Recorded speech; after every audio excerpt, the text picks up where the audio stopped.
Welcome to Unbusy on Purpose, the podcast for small business owners who are over the hustle, the overwhelm, and that constant pressure to always be doing more. If your business feels like it's running you instead of the other way around, consider this your wake-up call. Here, we're going to slow it down, cut through the chaos, and actually take back control. I'm your host, Lucy Carter, and I'll be sharing real stories to help you feel less alone and practical tips that won't scramble your brain even more than it already is. Every week, I'll be here to remind you that by reconnecting with yourself, focusing on what really matters, and taking aligned action, you can have a business that fuels your life instead of draining it. No fluff, no guilt, just straight up guidance to help you feel confident, in control, and actually enjoy the ride of small business ownership. So go grab your coffee or your wine, there's no judgment here. Take a deep breath and finally give yourself permission to do business your way.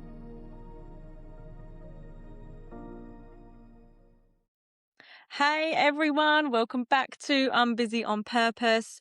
Now, today's topic is something I've wanted to talk about for a while.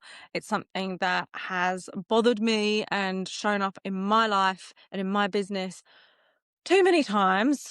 And I do believe that it's something that we all struggle with. It doesn't matter how much success you have, somewhere down the line, it will reappear its ugly little head. And that, my friends, is comparison. So I'm not going to sit here and give you all the bullshit, fluffy stuff of like, you just shouldn't compare yourself. You're amazing as you are. You are. You are. And I'm saying it now. You are. Don't compare yourself. But I'm not going to talk about that in this episode. I want to talk about what comparison actually is. I want to talk about where it comes from, where it stems from, why it fucking shows up, why it's happening to us. Because I personally do not believe that comparison means that you are necessarily a jealous person. I also don't believe that it means you're shallow, and I don't believe it means you're behind. Yes, of course, there are some people out there that are just a jealous person and can be a bit shallow, but I honestly just think comparison is, regardless of that anyway, I actually just think that comparison is our insecurities fucking yelling from the rooftops that you're not capable, you're not enough, you're a fraud, you don't know enough. And for a long time, that fucking annoying voice ran my life, let me fucking tell you. And I have always felt like my self-worth sat in two different places. So for me, it was how I looked, my appearance, and also how clever I was, how smart I was, how much I knew about something. So if I felt attractive, then I felt like I had approval. If I felt intelligent, I felt like I had value, I was valuable to people. And if someone gave me a thumbs up in any way, whether that was a teacher, a man, a boss, my audience, a friend, then it meant I could just take a huge deep breath and be like, oh, okay, that means I'm good then. That means I'm good enough. So that external validation honestly felt like some sort of fucking oxygen source for me. And without it, it kind of felt like I was like, I couldn't breathe. I was suffocating. Like without it, it was like, well, I can't be good enough. Like no one's applauding me or no one's telling me I'm good looking or whatever.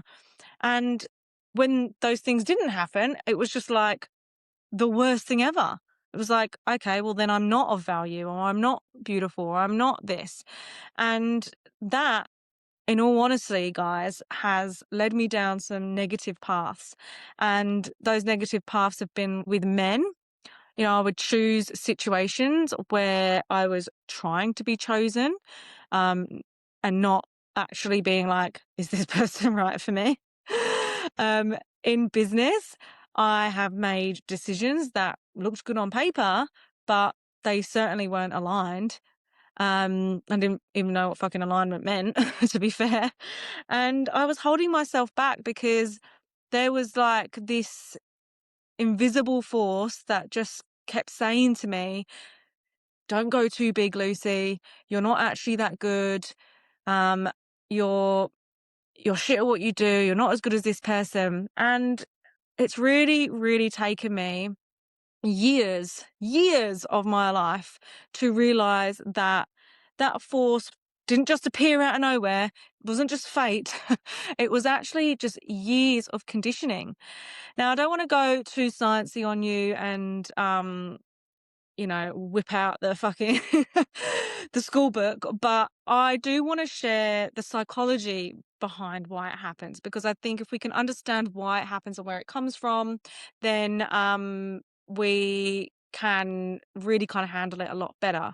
So there is a psychological theory by a psychologist called Leon Festinger. Festinger, I don't know if that's pronounced properly. But there is a psychological theory called the social comparison theory. So he actually found that we evaluate ourselves by comparing ourselves to other people. Now, that's especially when there is like no clear measure of how we're doing. So there's no like tangible thing that we can compare ourselves to, right? So when you scroll your social media, now I don't know about you, but I know that I have definitely done this, and I'm probably going to hazard a guess that this has happened to you before or is happening to you. But whatever you're doing, whatever your business is. So for me, as an example, my business is hair and makeup. So in the past, I have scrolled through social media, seen somebody else's work and been like, fuck, that's amazing. And then I sit there and I go, I'm not that good. I wish I was better. I wish I was as good as that. My work's shit. And then you go and compare yourself, go and compare your work. Like, oh, my eyeliner doesn't look like that, or the lip liner's not that good. Like all this stuff starts coming into your head, and you just feel that like subtle drop in your stomach. Now, that feeling, that whole scenario that I just explained, that's not random. That is your brain interpreting comparison as a threat to belonging. Let me digress on that a little bit. So if we take it back to caveman days, then, we felt safe, we felt secure, we felt part of our survival was being in a tribe, felt we belonged to something, we could contribute to something, right? So when we get that feeling, when that comparison drops in and we feel like we're an outsider, we're not good enough, we don't belong, then that triggers to our nervous system that we aren't good enough, and we're like trying to survive to belong. And so when you feel behind, your brain doesn't just think, oh well, it doesn't just think, oh, okay, you're behind, that's all good, don't stress. Our brain goes into overdrive and it actually activates that threat circuitry. So as soon as you look at something and think, oh shit, I'm not good enough, I don't belong, that feeling of like fight or flight, like I need to belong, I need to survive, like, oh my God, I need to get better, it activates that threat circuitry. And that feels really goddamn personal, right? And it feels really urgent. It feels real. It feels like I don't know for you, but for me, there's been times where I'm like, right, I need to do this now. Then you might see somebody's social media post, and you're like, oh, they're killing it. They got all these likes and all these sales. They're telling us that they've got all these sales from doing posts like this or whatever, and then you feel this urgent need to just jump on it now. Right, okay, I've got to go do this now. I've got to go and write a post just like this. And it feels real. That sense of urgency, that threat, that feeling of like, oh, I'm not good enough. I've got to do this because I need to belong and I need to be the same as everybody else, right? That is because that is real. Let me just first say that it is very real, and it's real because to your nervous system, it's real, right? And this is where things can go a little bit deeper, and I want to talk about this a little bit more. So take, for example, right, my example of me saying that I, previously would look at somebody else's work and I'd self-compare and I'd feel really shit and I'd go down a rabbit hole.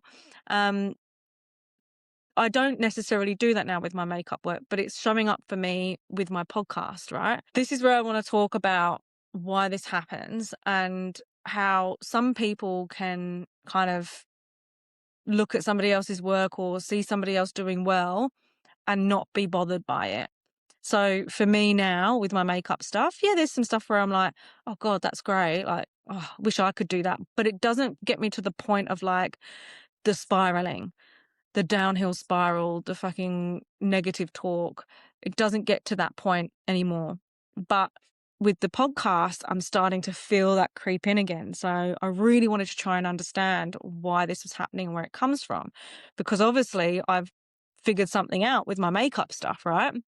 So the reason why that happens is it comes down to our self-image. And I don't know if I've mentioned this before. I feel like I might have done, but there's a book that I read years ago and it completely shifted the way I thought about myself, about life, about other people. And it was a book called Psycho-Cybernetics by Maxwell Maltz. And I've read it like multiple times. And it's not the kind of book that like you read once and it's done. You have to read it multiple times to really kind of understand it. And he says that in the book as well. But also, something he says in the book that really stuck out for me was you will act like the sort of person you conceive yourself to be. I'm going to say that again. You will act like the sort of person you conceive yourself to be. And that hit me like a ton of bricks. And I hope it did with you too, because literally whatever we believe about ourselves, we will behave that way. And when you behave a certain way, you become a certain thing and you receive certain things around you, right? What you put in is what you get back. And we're just literally like fucking robots, let's be honest. Like whatever we input into ourselves, the belief system, the words, other people's bullshit, like we absorb that and we project that back out. And if we don't work on ourselves, if we don't try and heal this kind of shit, then it becomes really unhealthy and can really affect our mental health and what we actually achieve in life. So because I suppose back then, because deep down I conceived myself as only worthy when I was being validated by other people. I was only lovable if I was attractive. I was only valuable if I was smart enough. So then of course, I kept chasing all of those things. And of course, I absolutely kept putting myself in situations that reinforced that identity, even if they were hurting me, even if it wasn't serving me. So that self-image for me and for most people, really, for everyone, self-image is actually formed early on. And it doesn't have to be through this one dramatic moment, although that's a contributor. If you've had traumatic moments and dramatic moments in your life, of course, it's going to be a contributing factor, but it's actually through repetition. So it's through the little things. It's through somebody's tone of voice, someone's facial expressions, that someone's offhand comments that they, it's a throwaway comment for them, but to you, it sticks with you forever. It's the way you're looked at by somebody. It's the way you're spoken about. And it's all of those things that kind of contribute to this build-up of why we feel this way and why we tend to think these things about ourselves. It's an accumulation. And this is where it gets a little bit tender for me. Because I don't really talk about this side of my life too much. Not that it was like super traumatic or anything, but I suppose we're talking about repetitive things that can create negative beliefs about ourselves. So for me personally, I believe a lot of my insecurity stems from my upbringing. And I believe that my mum has had and has some really deep insecurities. And That's about her appearance, it's about her self-worth, it's about how she was perceived, about how she is a mum, like all of the things, right? And while I don't necessarily fully believe she intended harm, um, at the time, maybe she did, maybe she didn't. I'm choosing to not believe that she did. Um, but she would give me backhanded comments about my appearance, especially my weight. And I was also bullied in school. I was also about my weight and my looks and stuff. So um, I have always had this self-image in my head that I'm fat, I'm ugly, I'm this, I'm not, and so my mum's backhanded comments about my appearance, those subtle little digs, the comparisons to other people in my life. She'd say things like, "Oh, it's just puppy fat." you know, "You're beautiful, but it's just puppy fat. You'll lose it." And it's like, it was so conflicting how she would say these things. But to me, I was like, so you're just confirming what, my bully's saying to me, or you're just confirming my own negative thoughts instead of actually just being like, you know, you're beautiful as you are. Don't worry about what other people think of you. And she probably did say things like that, but it was always with this backhanded compliment as well. Um, so those words, they didn't just land and disappear for me to never think about them again. They stuck around and they have, shaped my journey on life and have held me back, right? Those thoughts have held me back. Those words have held me back.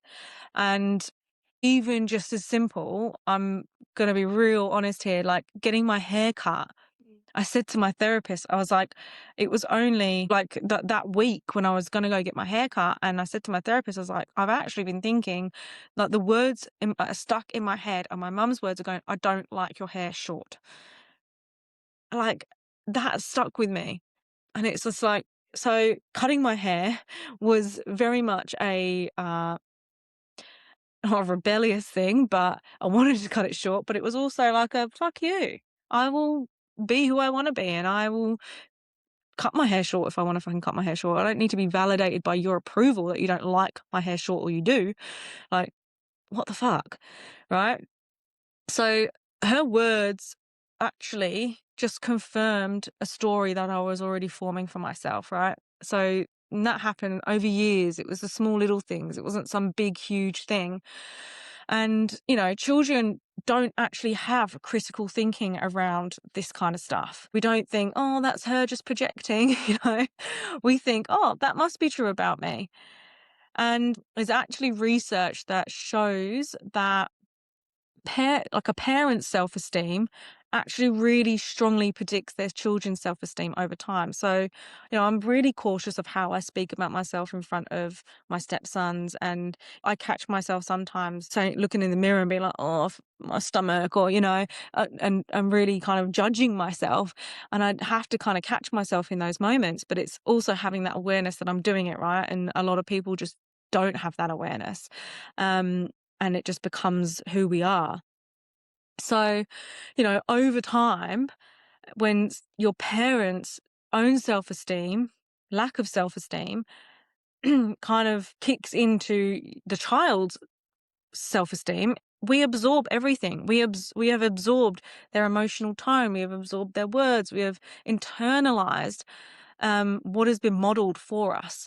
So essentially, insecurity is contagious, right? If you grew up in an environment where worth was conditional, similar to mine, where it was like, it was based on looks, it was based on, necessarily for me, but like a lot of people, it's based on achievement, like, what scores they got in tests and all of that stuff, about being impressive, about, being easy to deal with, being the good girl, the one who doesn't talk back. If you have grown up in a childhood, in an environment like that, then of course comparison 100% makes sense. And I honestly don't think that there's many people that haven't grown up in an environment like that. So when it comes to, building a business, as an adult woman, or a life that actually matters to you, when all you've done is ever, or when all you've ever done is, seek safety through approval, then, right now, as an adult woman, I'm still searching and scanning for that safety because I'm waiting for somebody to tell me, good job, or your hair looks good. Like, I don't need that. I need to feel that within myself, because otherwise you're still measuring, you're still checking, you're still asking, like, am I enough yet? Am I good enough yet? Am I worthy enough yet? Am I capable enough yet? And here's the truth of it, right? And here's the plain facts. Your brain prefers a familiar identity over a happy one. Get that. Your brain prefers a familiar identity over a happy one. So essentially, we're actually just choosing to be this way, to feel these things and to think these things. And that may sound a bit brutal, but we have the power to change that identity. But if you don't choose to change it, if you don't acknowledge it, then you're never going to have a happy identity, right? So if your internal blueprint is saying, I'm only worthy when I'm validated, or I'm only worthy when whatever, then succeeding without that validation can really feel unsafe, because essentially that just completely contradicts the identity that we've created within ourselves, right? That is why growth feels really icky and uncomfortable. And that's why, visibility, showing up online, putting your business idea out there, whatever it is, right? It feels really scary. And also that's why any kind of expansion in your life, it can trigger comparison instead of, that boost of confidence. So when you do expand in whatever way, in a positive way, right, that actually does build your confidence. But in the moment, it triggers that comparison theory in our own heads. So it's not going to be unfixable. You're not going to be like this forever. Like I said, you can change that mindset. You can flip that blueprint to work in your favor and to give you more confidence, right? It's just that you're operating from an old self-image. So after all that information, you're probably thinking, well, how do we change it then, Lucy? How do I flip the switch? How do I change my blueprint? I did grow up in an environment where it was very conditional on what I looked like, or how much I achieved, or what grades I got, or whatever, right? And I don't know how to change that. That's just me. But it's not, right? And the first thing we don't do is force ourselves to be confident or force ourselves into anything. But the first thing we do is by reprogramming that blueprint. And I'm just going to give you a few things that are going to help you to reprogram it. Because forcing it and being like, I am, or, giving yourself these positive affirmations every day ain't going to fucking work. It's on a cellular level. It's in your brain. It's neurological. It's not about just talking nicely to yourself, as much as that's a good thing, but this isn't how you're going to flip the switch and reprogram the blueprint. So first of all, it's awareness, right? And I've spoken about this just recently. But having that awareness, and maybe listening to this podcast today and hearing what I've said has triggered something in you, and you've gone, fuck yeah, I do that. I do feel that gut wrenching feeling when I see somebody else's work or post or whatever, and I feel like I should be doing that, or I'm not as good as that, or whatever, right? So if that has been you today and you're like sitting here going, that's me, that is you having that. Now you've got that awareness that it's happening to you. So when that comparison does flare up, instead of shaming yourself, ask yourself, What belief about me just got triggered? Yeah, in that moment, recognize that whatever situation you might be sitting in the doctor's office and you see someone with skinny legs or nice, a nice bum, and you're like, oh, I wish I had that bum. I do it all the time. I check out people at the gym and I'm like, oh, I wish my bum was like that. But it's about reprogramming my mind to, in those moments, go, what is it about me that just got me a bit triggered there? If it's giving you that like not very good feeling, there's admiring someone and being like, gosh, they've got a good ass. Like, and then there's feeling that comparison, that shame, that like I'm not good enough feeling behind it. Yeah. So what is it? What is that belief? Is it that you are behind? Is it that you're not attractive enough? Is it that you're not smart enough? Is it that you're not as good as somebody else? You just have to name it, because once you name it, you can actually separate that emotion from it. You can actually separate from it. So, secondly, it's about mental rehearsal, or um, visualization, if you want to call it that. And Maxwell Maltz, who wrote the book Psycho-Cybernetics that I spoke about just before, he talked about this a lot. He talks about how our brains, they cannot distinguish between a vividly imagined experience or a real one. So, when you are reliving a moment in your life that wasn't very good or it was very good, like your brain doesn't know if you're in that situation for real or not. If you think about eating a lemon, your whole body kind of does, your tongue goes a bit wet and sour, and even it's happening to me now as I'm saying it, right? It's Our brain can't differentiate what's real and what's not. So on that note, the visualization, the mental rehearsal is so you can start imagining yourself responding differently in these kind of situations where, you might be thinking, oh, every time I go to the gym, I feel like shit because I'm seeing somebody else, they've got a good ass, they've got good legs or whatever, they've got abs. So you might be feeling that way, and it might give you a bit of anxiety to go to the gym, and that's why you're avoiding going to the gym. So if that is you and that is a situation that you're in, then you need to sit there and maybe before you go to the gym or every night, imagine yourself at the gym looking at these hot bitches and being like, fuck, you look great. And not actually having any emotion towards it apart from, wow, she looks amazing. See yourself staying grounded in that moment. See yourself staying grounded when somebody else is succeeding. Really visualize that. And if you're scared of getting on camera and doing something like this, because I can tell you 8 years ago, maybe even less than that, I would not have imagined sitting here recording a podcast and putting that out to the world.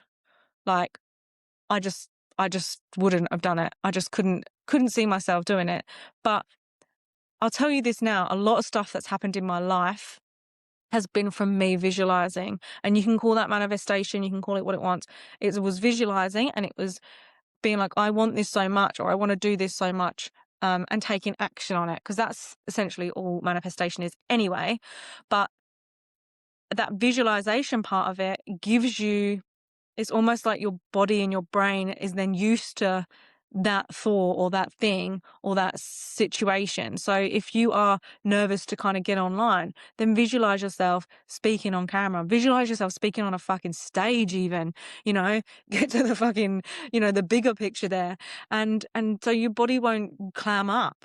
And don't get me wrong, there's moments where I'm just like, I don't know what to say.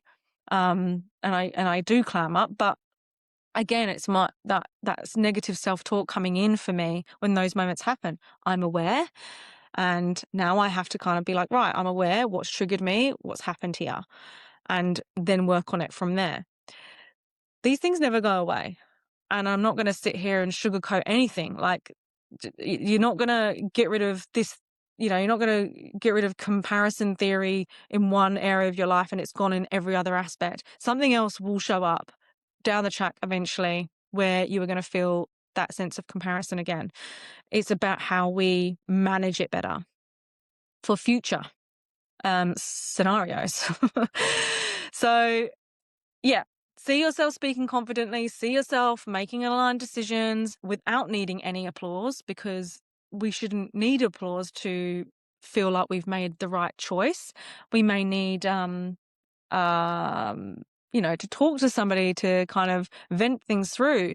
But ultimately, our choice is our choice, and your choice cannot be the wrong one. It's just one, as long as it's aligned and you're making that aligned decision, then applaud yourself, girlfriend. Um, so by doing all of these things, by visualizing, by acknowledging and knowing what's going on, by implementing all of this stuff, that repetition will actually start building new neural pathways in your brain. Our brains are so clever. So don't underestimate the brain. We can really, really change the blueprint of our brain on certain levels. It's a lot easier when you're under 25 because the brain hasn't fully developed yet. But after 25, things do get a little bit trickier. But it is in that repetition, in the vivid imagination, the techniques that you do in order to create those new neural pathways for your brain to be like, oh, okay, this is good. This is okay. I've done this before. And it just kind of, it prints it into your brain, literally. So the third thing is to build self-trust evidence. Now, that doesn't have to be some big grandiose thing. You don't have to go and, jump out of a plane to prove anything to yourself, but it is about those little micro moments, right? Those little micro bits of proof. It's accumulated. So it could just be like, I don't make my bed in the morning, but I really want to start making my bed in the morning.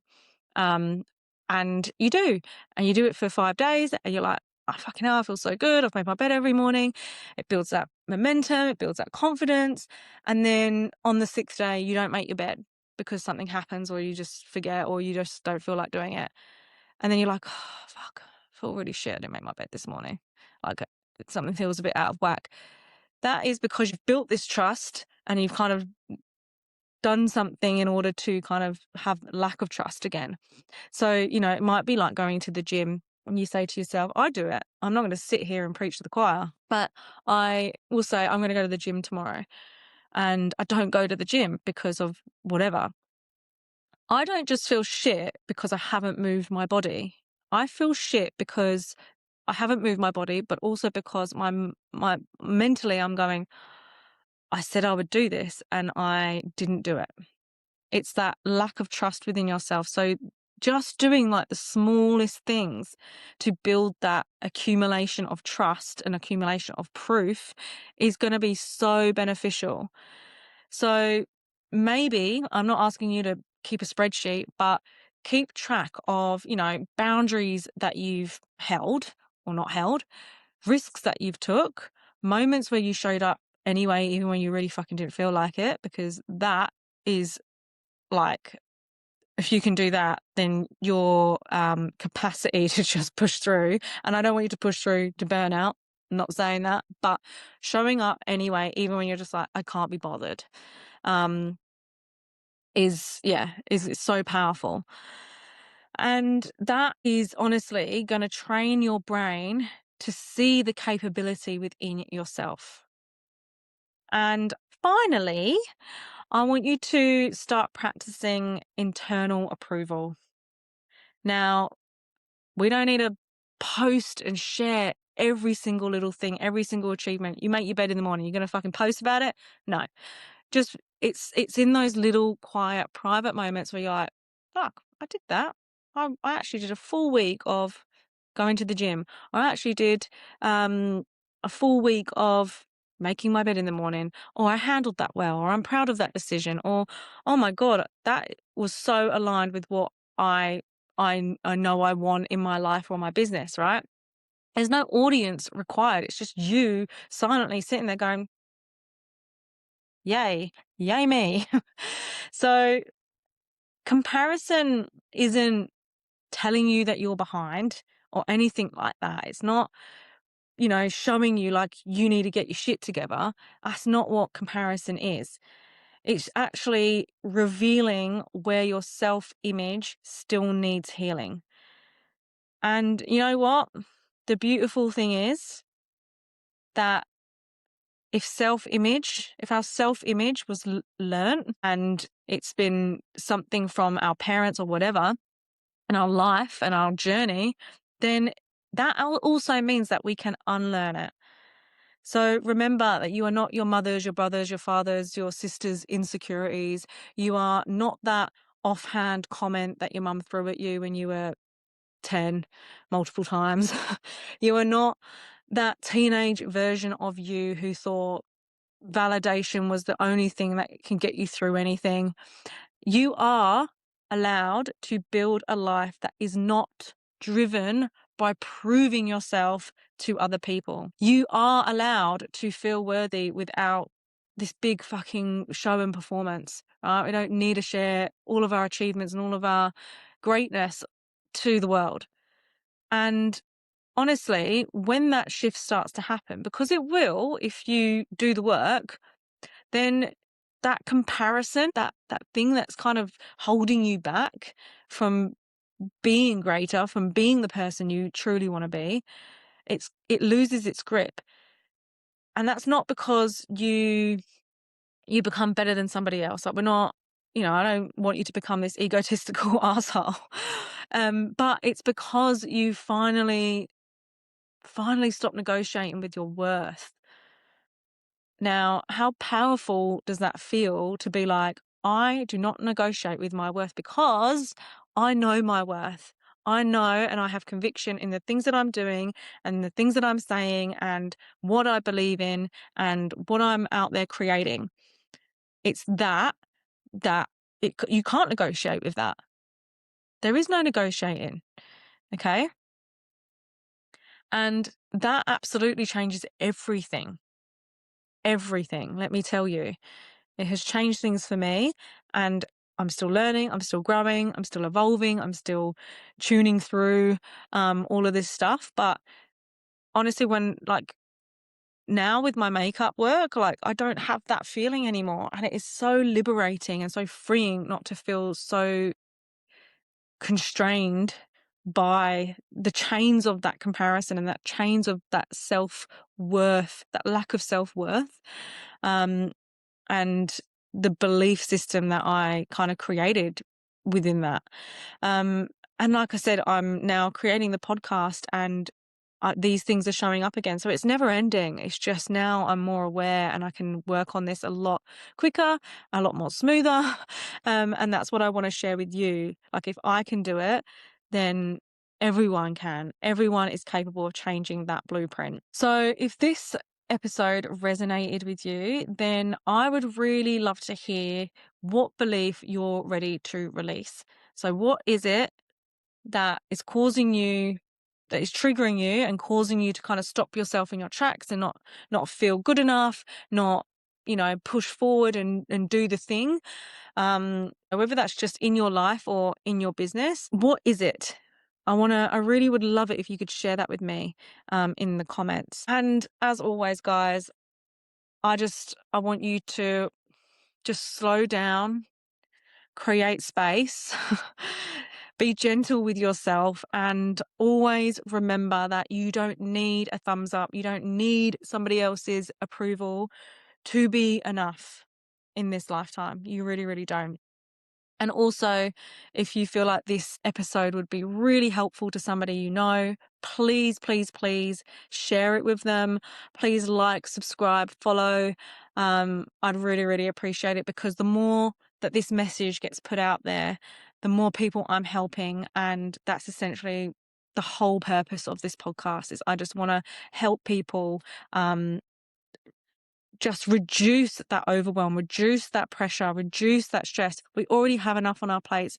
Chuck a fucking business on top of it and everything else that comes with that, because it's fucking hard. So I hope that this can help other people feel a sense of release, feel a sense of calm, and feel a sense of peace, so they can actually push forward in their business calmly and productively and have sustainable outcomes continuously, because they know that they're doing something for the right reasons.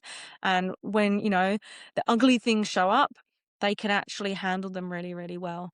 And it only stops them in their tracks for a minute second, not months, years, like it has me. All right, guys, I will stop rambling, but it's been a pleasure. And again, please share your feedback, share comments, and I'll see you in the next episode. Mwah. Bye, guys.